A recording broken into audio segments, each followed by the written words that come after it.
Bonjour à toutes et à tous. Aujourd'hui, on va s'attaquer à une période absolument fascinante de votre programme de terminale, les années 1970 et 1991. Alors, mettez de côté l'image d'un monde d'après-guerre bien rangé, parce que pendant ces 20 années, tout, absolument tout, a été chamboulé. Les certitudes économiques, elles se sont évaporées. Les grands équilibres géopolitiques, ils ont été complètement redessinés. C'est une période de crise, oui, mais c'est surtout une période de transformation radicale qui a littéralement sculpté le monde dans lequel on vit aujourd'hui. Voilà la question qui va nous servir de fil rouge, c'est notre problématique. L'objectif, c'est simple, on va essayer de comprendre ensemble comment, en à peine 2 décennies, le monde a basculé d'un ordre ancien vers un ordre nouveau. Un ordre dont nous sommes encore aujourd'hui les héritiers directs. Pour bien prendre la mesure de cette rupture, il faut s'imaginer le monde d'avant, les 30 glorieuses. Pensez-y. Une croissance économique qui paraissait inarrêtable, le plein emploi ou presque, une confiance quasi aveugle dans le progrès. Et puis, d'un coup, c'est le choc. 1973. Le prix du pétrole qui quadruple, comme ça, et toutes les économies occidentales qui calent brutalement. C'est la fin d'une époque et le début d'une très longue période de doute. Allez, on entre dans le vif du sujet avec notre première partie. Comment ce fameux miracle économique a-t-il pu prendre fin? Quelles sont les secousses, les tremblements de terre qui ont fait vaciller les fondations de l'économie mondiale? Regardez bien cet enchaînement. C'est presque un scénario catastrophe. Tout commence en 1971.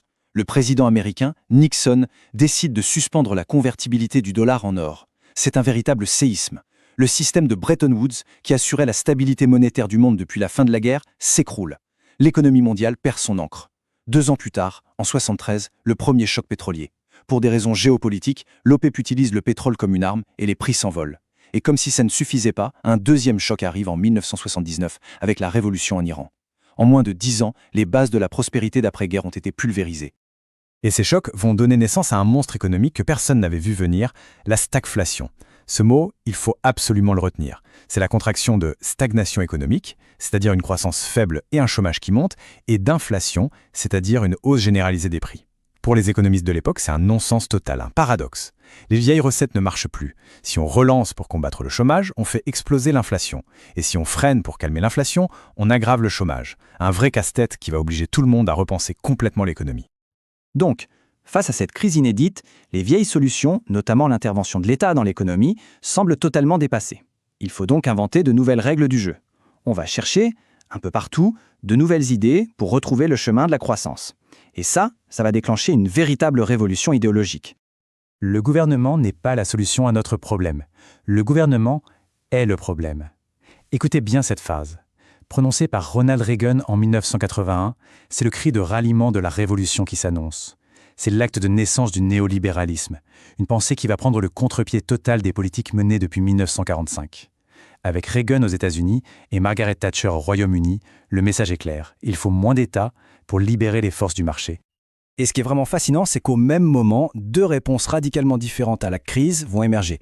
D'un côté, en Occident, c'est la révolution néolibérale dont on vient de parler. On déréglemente, on privatise, on baisse les impôts. De l'autre côté, en Chine, Deng Xiaoping lance une politique incroyablement pragmatique qu'on appelle le socialisme de marché. L'idée, on ouvre l'économie au capitalisme, on attire les investissements étrangers dans des zones spéciales, mais le Parti communiste garde un contrôle politique absolu. On a là 2 modèles qui vont profondément remodeler le capitalisme mondial. Mais attention, la crise n'est pas qu'économique, loin de là. L'économie tremble, mais la scène politique mondiale, elle, est en pleine ébullition. On va assister à de véritables séismes géopolitiques qui vont changer les équilibres du monde. L'année 1979, encore elle, est un tournant majeur. En Iran, une révolution populaire balaie le Shah, qui était un allié clé des États-Unis. À la place, l'ayatollah Khomeini installe une république islamique dont l'un des fondements est le rejet du modèle occidental. C'est l'émergence spectaculaire de l'islam politique comme une nouvelle force sur la scène internationale et ça va complètement rebattre les cartes au Moyen-Orient. En même temps, un vent de liberté incroyable souffle sur le sud de l'Europe. Au Portugal, en 1974, la révolution des œillets met fin pacifiquement à une dictature vieille de près de 50 ans. La même année, en Grèce, c'est le régime des colonels qui s'effondre. Et puis en Espagne, la mort du dictateur Franco en 1975 ouvre la porte à une transition démocratique qui va devenir un modèle. Et ces 3 pays vont venir ancrer leur jeune démocratie dans ce qui est alors la communauté économique européenne. Mais n'allez pas croire que la guerre froide est finie pour autant. Au contraire, les années 80 voient un regain de tension spectaculaire. Reagan qualifie l'URSS d'empire du mal et se lance dans une course aux armements complètement folle. On a appelé ça la guerre fraîche. C'est l'époque de la crise des euromissiles, un moment où l'Europe a vraiment cru à une guerre nucléaire. Pendant quelques années, le monde retient son souffle. Et puis arrive l'année que personne, absolument personne, n'avait vu venir. L'année où l'histoire semble s'emballer, s'accélérer d'une façon vertigineuse. 1989. L'année où l'ordre mondial, tel qu'on le connaissait depuis 1945, va tout simplement voler en éclats. Mais alors, comment expliquer un tel effondrement? La réponse tient en grande partie en un seul nom, Mikhaïl Gorbatchev. Quand il arrive au pouvoir en 1985, il trouve un système soviétique à l'agonie. Pour le sauver, il lance 2 grandes réformes, la perestroïka pour restructurer l'économie et la glasnost pour plus de transparence et de liberté d'expression. Son but, c'était de réformer le communisme, pas de le détruire. Mais en desserrant l'étau, il a sans le vouloir ouvert une boîte de Pandore, et les forces qui s'en sont échappées vont tout balayer. Et là, c'est l'effet domino. Gorbatchev annonce qu'il n'interviendra plus militairement dans les pays d'Europe de l'Est. C'est le signal. La digue cède. Regardez la vitesse à laquelle tout s'enchaîne. En mai, la Hongrie ouvre sa frontière. En juin, la Pologne tient des élections libres. Et le 9 novembre, l'impensable se produit. Le mur de Berlin est ouvert.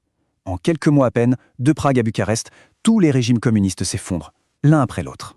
Et le symbole absolu de tout ça, l'image qui reste gravée dans toutes les mémoires, c'est bien sûr celle-ci, la chute du mur de Berlin. C'est bien plus qu'un événement politique, c'est la fin d'un monde, la fin de la division de l'Europe en deux, la fin de la guerre froide. C'est une page de l'histoire qui se tourne, sous nos yeux. Le mur est tombé, la guerre froide est terminée. On pourrait se dire, ça y est, l'histoire va enfin se calmer. Mais la question qui se pose immédiatement, c'est « et après ?» Qu'est-ce qu'on va construire sur les ruines de cet ancien monde ? À ce moment-là, une vague d'optimisme immense déferle sur le monde occidental. Il y a un politologue, Francis Fukuyama, qui publie un article qui va faire un bruit énorme, avec une thèse choc. C'est la fin de l'histoire. Pour lui, c'est simple. La démocratie libérale et l'économie de marché ont gagné. Il n'y a plus d'autre modèle crédible. Le modèle occidental a vocation à s'étendre au monde entier. La fin de l'histoire ? Vraiment ? L'idée est séduisante, c'est sûr. Mais notre rôle, en tant qu'historien, c'est justement de la questionner. Est-ce que cette vision un peu euphorique a résisté à l'épreuve des faits ? C'est là que l'esprit critique devient absolument essentiel. Parce que la réalité, c'est que la fin du monde bipolaire n'a pas du tout signé la fin des conflits. Au contraire, elle a libéré des tensions qui étaient contenues. L'URSS finit par exploser en 1991, créant une immense zone d'instabilité.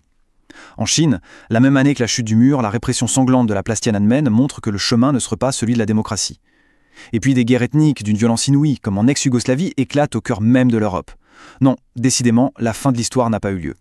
Alors, pour revenir à notre problématique de départ et conclure, oui, la période 1970-1991 est bien une période charnière fondamentale.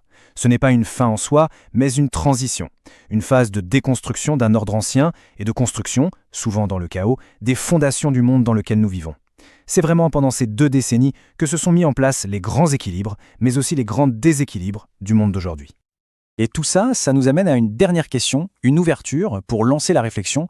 Cet ordre mondial, qui est né en 1991, qui était fondé sur la toute-puissance américaine et la mondialisation, est-ce que c'est encore le monde dans lequel nous vivons, ou est-ce qu'on ne serait pas justement en ce moment en train de vivre un nouveau grand bouleversement ? La question est ouverte.